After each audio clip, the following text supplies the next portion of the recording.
maling akala ng iba sa atin dito sa ating Honda Click.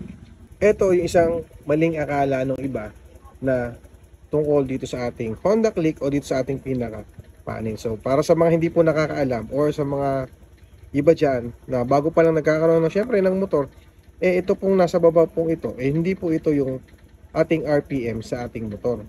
So akala nung iba, ito po yung RPM natin. Sa RPM po natin yung motor, ito po, hindi po dito. Ito po ay ang tinatawag natin na fuel mileage meter. So ayan, makikita nyo po na kapag tayo ay nagre-rep, ayan, makikita nyo na tumataas yung ating fuel meter. So kapag nagme-maintain po natin siya ng 40, and ibig sabihin po niya, isa-maintain po natin yung ating gas. So mas maganda, mas mataas po yun, or mas tumataas po yung kanyang meter.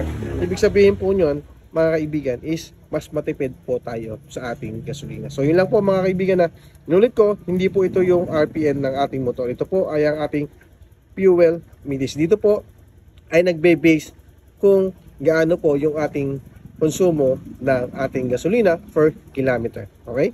Average po yun, ha, mga kaibigan. Ha? Thank you!